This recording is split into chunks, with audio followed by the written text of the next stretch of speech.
Bom dia, pessoal! Estamos no ar, estamos ao vivo. Vamos falar hoje sobre um tema muito importante: os sinais do corpo que parecem uma coisa, mas na verdade são outra coisa. Por exemplo, a síndrome do pânico. Os sintomas são muito parecidos, gente, com os do infarto. Eles confundem até na hora do atendimento médico, ou seja, confundem os médicos. A Valéria Almeida foi conversar com um casal, o Daniel e a Caroline, que por coincidência, eles enfrentam juntos esse problema. E aí, um ajuda o outro. Comecei a sentir o braço formigar. Várias vezes isso aconteceu, né? Sentia dor no peito. Sentia que tinha alguma coisa empurrando aqui, né? Aquela sensação de vou morrer. Daniel e Caroline são noivos e foram parar no hospital várias vezes com todos os sintomas de um infarto.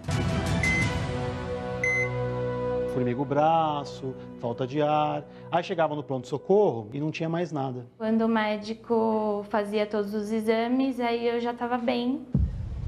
É que o problema não estava no coração, era a síndrome do pânico. Todas as crises começam a partir de uma situação. Estresse da profissão, etc. O primeiro momento foi depois que eu perdi um ente muito querido, que era meu padrinho. Você acha que você não vai ter controle. Dirigir, passar num túnel, pegar transporte público lotado. Mas quando descobriram a causa de tudo, eles começaram a virar o jogo. Comecei a tomar medicação, a fazer terapia. E aí eu comecei a ter mais controle sobre os pensamentos, sobre a ansiedade. Exercícios de respiração, por exemplo, tentar manter a calma e aí depois de um tempo ela passa. Se eu vejo que não está passando, eu tomo remédio. A Caroline segue tomando remédios e fazendo terapia. E aos poucos vai ganhando confiança e autonomia. Hoje eu enfrento, porque eu sei diferenciar o que é pânico, o que é um estresse, do que é um infarto, por exemplo.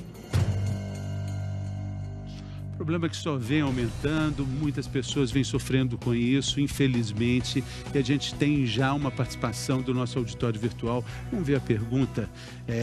Já tive síndrome do pânico, pensei que ia infartar, fui ao hospital umas 3 vezes, a Giovana mandou pra gente. Giovana, hoje nós temos aqui conosco, para falar desses sintomas, nós temos aqui no Bem-Estar ele, Dr. Roberto Calil, cardiologista, consultor do nosso programa. E junto com ele também, orgulhosamente apresentamos Dr. Daniel Barros, psiquiatra e também consultor do nosso programa. 2 consultores para falar desse problema tão importante. Você quer participar? Mande a sua pergunta para a gente. Abaixa um pouquinho o TP, que eu, ao contrário da Mariana Ferrão, ainda não decorei o telefone. Manda aí o telefone 4002-2884 ou a hashtag você no bem-estar. Tá rindo porque eu não decorei o telefone ainda? Pode ser sintoma de ansiedade, ansiedade, o telefone, né? Então, fala qual é. 4002-2884. Doutor Calil, por exemplo, não decorou também. Já vem aqui, tem 48 anos e não decorou também. Doutor Calil, o senhor viu aí a pessoa? Confunde mesmo, porque o sintoma, às vezes confunde, que a pessoa ansiosa ou em pânico, ela começa com sintomas, às vezes dor no peito, aperto no peito, taquicardia, como vamos falar mais à frente, pode confundir com um quadro cardíaco, uma arritmia cardíaca ou até com infarto. Então a pessoa, e eu acho que acertadamente, ela vai procurar um serviço de emergência para descartar um problema cardíaco. Evidentemente, descartando um problema cardiológico mais sério, vai, obviamente, para um especialista para tratar o quadro psiquiátrico, o pânico, a depressão. É imprescindível ir para o pronto-socorro com esses sintomas de pânico mesmo. O imprescindível é procurar o médico. Procure o seu médico ou atendimento médico, tanto faz o seu médico, ou um pronto-socorro, ou um posto de saúde, para simplesmente ter uma avaliação clínica. Porque, de novo, os sintomas se confundem. Muitas pessoas infartam, quer dizer, o sintoma começa com um aperto no peito, um aperto no pescoço, parecendo ansiedade. E isso pode ser um quadro anginoso. Muitas vezes a pessoa tem uma taquicardia, uma frequência cardíaca sobe a 150, 200, pode ser uma arritmia cardíaca, confunde com o pânico. Então as coisas se confundem. Então, o importante é descartar algo cardiológico, evidentemente, indo a um posto de saúde, a um pronto-socorro, ao médico e depois ao psiquiatra. A gente está vendo ali, né? A síndrome. Isso. Síndrome do pânico, uma descarga de adrenalina, que é um hormônio na circulação, e noradrenalina também, aumentando a frequência cardíaca, aumenta a pressão arterial. Então você vê, aumenta a frequência cardíaca, aumenta a pressão arterial, a pessoa fica hipertensa. Então simula realmente um quadro cardiológico. Coração disparado, falta de ar, pressão no peito, palidez, musculatura tensa, tremores, excesso de suor, são sintomas de cardíacos também, de um infarto, de uma arritmia cardíaca. Então se confunde. Então, síndrome do pânico, os sintomas se confundem. Então, você tem que ter uma avaliação multidisciplinar, quer dizer, tanto de um clínico cardiologista ou numa emergência, e do psiquiatra. Na dúvida, é melhor procurar um cardiologista, porque senão você fica, será que eu tô sentindo um negócio, acho que é pânico, não vou fazer nada, não, daqui a pouco passa, não. Na dúvida, procura, e aí não sendo nada cardiológico, a gente vai tratar do pânico. A gente tem uma pergunta, doutor Daniel, para dar sequência a nossa conversa. A Val, olha, síndrome do pânico leva à depressão. Vamos levantar aqui para a gente ver como é importante ter passado antes pelo cardiologista, porque aí o psiquiatra, como o senhor, vamos trocar de lado, porque aqui o senhor vai comandar o espetáculo. Aqui, ó. Né? O que acontece primeiro aqui no pânico? Aqui, ó. Aí, coração dispara. Pá, pá, pá, pá, pá, pá. Eu acho que eu vi um paciente só de pânico em toda a minha carreira que veio direto passar com o psiquiatra. Na maioria das vezes, os pacientes procuram antes um cardiologista. E é bom, para ter certeza que o coração está bom, para a gente poder dizer que não é um problema cardiológico. Tendo certeza que não é um problema cardíaco, não é um infarto, etc., aí a gente vai focar no tratamento do pânico propriamente dito, né? Que aí é um transtorno da ansiedade, não é um problema do coração. Das próximas vezes, ele vai ser medicado com exatamente, vai ser tratado já com um psiquiatra. E aí a questão do humor e a ansiedade, né? Isso vai variar bastante nas crises, né? Ele vai estar em crise e ele vai ter essa variação de humor e ansiedade. A crise de pânico, ela é uma doença da ansiedade. Como a gente teve uma pergunta, ansiedade, o pânico pode levar à depressão? Até pode, mas é uma outra doença. A depressão é um transtorno do humor, que é uma outra função mental. Nós temos nós temos várias funções mentais, mas o humor é uma coisa, a ansiedade é outra coisa. Depressão é uma doença do humor, pânico é uma doença da ansiedade e não é infrequente que elas andem juntas. Embora sejam doenças separadas, uma é uma, outra é outra, elas podem sim andar juntas e não é raro que a pessoa que tem pânico desenvolva depressão e vice-versa.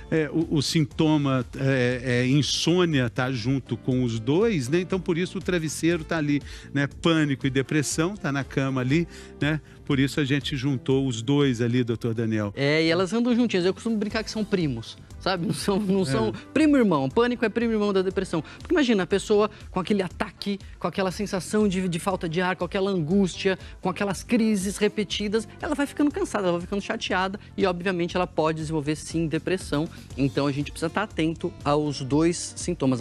Além do sintoma cardiológico, a diferenciação entre depressão e pânico. Pergunta da Eduarda, tá mandando pra gente. A Eduarda tá preocupada porque a mãe dela tem síndrome do pânico e ela tá falando do tratamento. A gente tem um calendário ali na beira da cama com algumas dicas que servem para a mãe da Eduarda, né? Imagino que a síndrome do pânico já foi diagnosticada, né? Exatamente, Eduardo, assim, ali a cabeceira ali da cama, o criado mudo está mostrando os dois principais recursos que a gente tem para tratar a síndrome do pânico. Então, é necessário fazer a psicoterapia, é necessário entender aquela ansiedade, aquele estresse que está acontecendo, como a gente viu na reportagem inicial, muitas vezes tem um problema, tem uma tensão, tem alguma ansiedade no entorno acontecendo que faz o pânico disparar, mas a síndrome do pânico também tem um aspecto biológico muito forte. A gente tem esse sistema de alerta embutido em nós, que ele fica desregulado na síndrome do pânico e aí realmente é necessário o uso de antidepressivos. Então, normalmente, o tratamento multidisciplinar, tendo passado primeiro por um cardiologista, afastado as causas cardíacas, aí sim a gente faz um tratamento combinado de uma psicoterapia com antidepressivos normalmente, eventualmente calmante no começo do tratamento, mas a gente tenta tirar o calmante o mais rápido possível. Doutor Calil, olha só essa pergunta que vai ajudar muita gente no programa de hoje. Ela diz o seguinte, emocional ou físico, que exames descartam um problema cardíaco? Bom, vários exames, desde uma avaliação clínica, a história do paciente, que o médico vai perguntar, a alguns exames, né? Desde o eletrocardiograma, que é o mais simples, extremamente importante, a vários exames diagnósticos, né? Exames de sangue para descartar alterações sanguíneas que o infarto pode levar, o ecocardiograma, que é o ultrassom do coração, uma radiografia do pulmão, né, que também vê o coração, e exames mais sofisticados, como as tomografias, teste de esforço. Quer dizer, uma primeira avaliação no consultório ou no setor de emergência é um eletrocardiograma, história física, medir a pressão arterial e alguns exames de sangue, né? Dependendo, obviamente, o clínico vai perceber ou vai sentir a gravidade do caso. Tá certo. Daqui a pouco, depois do intervalo, a gente vai falar de estresse pós-traumático. A gente volta logo. Eu deixei de sair, meus amigos se afastaram, né, de mim. Eu acho que as pessoas não entendiam, nem eu entendia o que estava acontecendo.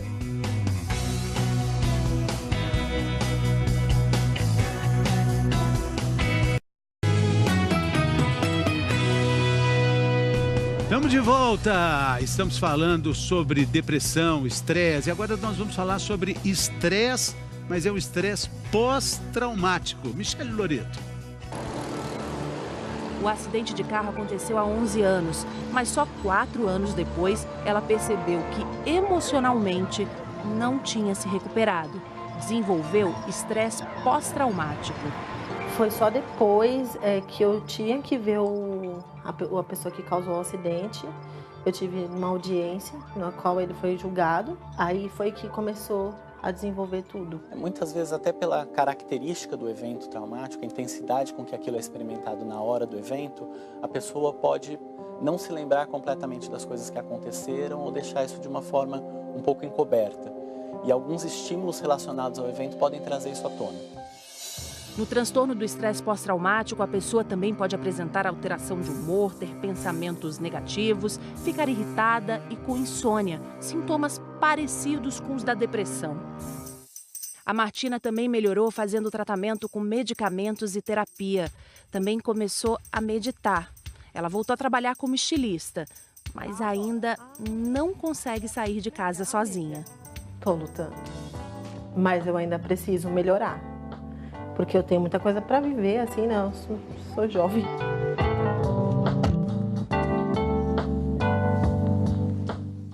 Vamos lá, Martina, a vida é todo dia, força! E aí, doutor Daniel, tem 11 anos que aconteceu esse acidente aí com a Martina. É comum? Às vezes o estresse pós-traumático ele dá trabalho para tratar mesmo, porque ele é um exagero do nosso sistema de defesa. Né? Passou uma situação perigosa, o cérebro foi lá e marcou, opa, isso aqui é perigoso, evite, cuidado. E aí, só que marcou com muita intensidade e aquilo fica sendo, voltando a vários, sai de casa, passa perto, lembra daquela ansiedade, daquela crise de pânico. Então precisa fazer o tratamento, continuar a meditação, a medicação, a terapia, que vai melhorar como já está melhorando, mas realmente às vezes dá bastante trabalho. Um dia de cada vez, né? Doutor Calil, olha que caso interessante chegou no nosso auditório virtual, essa pergunta da Giovanni. Ela teve crises de pânico, foi para a emergência 5 vezes, então ela teve 5 crises, né? Foi encaminhada para o cardiologista. Depois de todos os exames, ela descobriu a síndrome do pânico e o transtorno de ansiedade. Então, é bom lembrar que, primeiro, quer dizer, os sintomas se confundem mesmo, né? Agora, as pessoas que têm depressão, que têm pânico, aumentam 3 a 4 vezes o risco de ter doença cardíaca, então elas se imbricam, né? Há quem acredite que até uma tendência genética aí, de estarem juntos os problemas, né? A depressão, o pânico e o problema cardíaco. E também a pessoa que fica deprimida e com pânico, já aproveitando, ela se cuida menos. Ela come errado, ela não faz exercício, aumentando o risco de doença cardiovascular. Mas no caso, acontece muito isso. A pessoa vai várias vezes no pronto-socorro, acha que está infartando, acha que tem um problema cardíaco grave e, como nós já conversamos, tem que descartar problemas clínicos, cardiológicos, principalmente mais graves, e encaminhar ao psiquiatra. Mas é muito comum as pessoas procurarem sempre primeiro o pronto-socorro, que não está errado, como já falamos. Pode ser alguma coisa mais grave cardiológica, uma arritmia cardíaca? Pode. Então, descartando isso, vai ao tratamento psiquiátrico. Mas, de novo, as duas situações, elas estão juntas, né? Porque, de novo, a depressão, a pessoa não se cuida e aumenta o risco de doença cardiovascular. Até o tônus muscular diminui na depressão, a gente já falou sobre isso, né?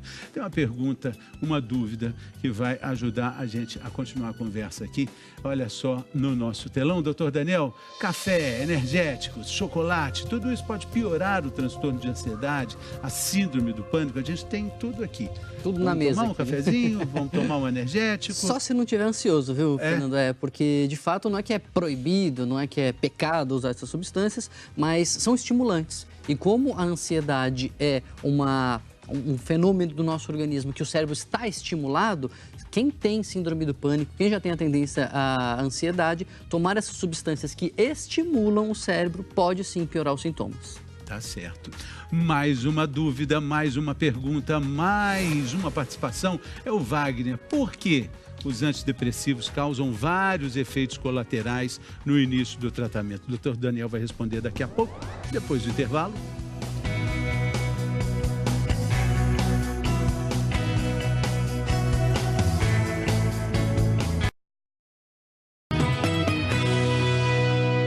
Saúde, estamos de volta, estamos falando sobre depressão, estamos falando sobre as confusões entre síndrome do pânico e também do infarto. Mas vamos falar com minha vizinha linda, Fátima Bernardes.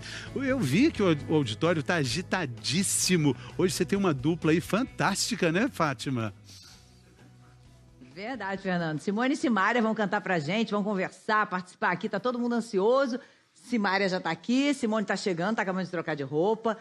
Também vamos ter o Fernando Caruso, humorista, ator, roteirista, meu parceiro André Curvelo, a psicóloga Glaucia Correia, empreendedor social Fábio Silva, tudo isso porque a gente vai conversar sobre o seguinte assunto. Você, por exemplo, Fernando, sabe dizer não para o seu chefe? Não, a Patrícia me fala, eu não falo não, porque mineiro não fala não. Você sabe que o Lair também não fala não para você. Mineiro não fala não, mineiro fala mais ou menos. Mas a gente vai ver que essas pessoas que às vezes não dizem não para nada, pagam um preço por isso. E a gente vai conversar exatamente sobre isso. E vamos ver também que a gente que tem uma fama de ser um país tão generoso, e somos, no dia a dia somos solidários e tudo, mas falta um pouco para a gente chegar realmente ao que precisa, que é o papel importante do voluntariado. Tem uma pesquisa que saiu agora e a gente está lá no fim dessa lista, a gente tem que fazer alguma coisa para subir uns degraus aí nesse ranking. Então a gente vai conversar sobre isso, vai ter música, olha, a gente vai ter um desafio super legal. Eu estou querendo saber a hora em que a plateia tira dúvidas com os nossos especialistas. Hoje as dúvidas vão ser sobre relacionamento. Sabe quem vai dar a dica? Simone, Simária e Fernando Caruso. Você não pode perder, vai ser incrível, vai mudar a sua vida. Olha, muito bom. E a gente está com o doutor Daniel Barros, que já esteve aí no seu programa, e eu estou vendo que Simone e Simária, eu não vi o saxofonista da banda, mas se ele não chegou a tempo, você pode pegar uma ponte aérea e mandar para o doutor Calil, que ele está especialista demais, ele está tocando um sax de qualidade altíssima. Então, da próxima vez, você convide o doutor Calil para tocar sax no seu programa, tá bom, Fátima? Perfeitamente. Doutor Calil tocando sax, eu cantando, vai ser um sucesso, uma maravilha. Maravilha, e eu dançando. Obrigada, Fernando. Obrigada. Beijo pra você, até mais. Beijo, até já, hein? Até já. A gente tem a pergunta do Wagner, né? A gente tem a pergunta do Wagner. Foi antes do intervalo, eu fiquei tão confuso com o doutor Calil tocando sax, eu dançando, a Fátima cantando, que eu esqueci um pouco isso. Por que os efeitos, os antidepressivos causam vários efeitos colaterais no início do tratamento? Hein, doutor Daniel? Causam mesmo? Causam. Eu costumo brincar que é a fase de teste de fé no médico. Né? Porque quando o paciente começa a tomar o remédio, os antidepressivos demoram um pouquinho para começar a fazer efeito. E aí o paciente não sente nada de bom e ainda sente algum efeito colateral, às vezes até um aumento da ansiedade. Aí ele precisa ter fé no médico que vai funcionar, porque vai. Às vezes, no comecinho do tratamento, a gente dá até um pouquinho de calmante para diminuir um pouco. Um probleminha. Às vezes aumenta até a ansiedade mesmo. O paciente se sente mais ansioso no comecinho. Tem que acreditar no médico. Aliás, médico é para isso mesmo, né? É para acreditar. Né, doutor Calil? Sim. Tem uma dúvida também que chegou agora. Olha só. Pontada no peito. A famosa patada de elefante no peito. Isso é sinal de infarto, doutor Calil? Eu tenho uma dúvida antes. Por que vocês me fizeram usar esse avental depois de 8 anos de programa e o Daniel está sem avental? filhos. Talvez ele tenha mais moral. Talvez ele tenha mais moral. Em 8 anos eu nunca usei. Talvez ele tenha mais moral. Talvez seja questão de moral, não sei. A pontada no peito, veja, normalmente não é um sintoma típico, mas, de novo, qualquer sintoma, dor precordial, pontada no peito, aperto no peito, tem que procurar um médico para esclarecer o diagnóstico. Principalmente as pessoas que têm fator de risco para a doença coronária, que é quem fuma, não faz exercício, tem hipertensão, o diabético. Então, uma pontadinha no peito não é um sintoma mais típico de doença cardíaca. Porém, qualquer sintoma diferente, procure seu médico.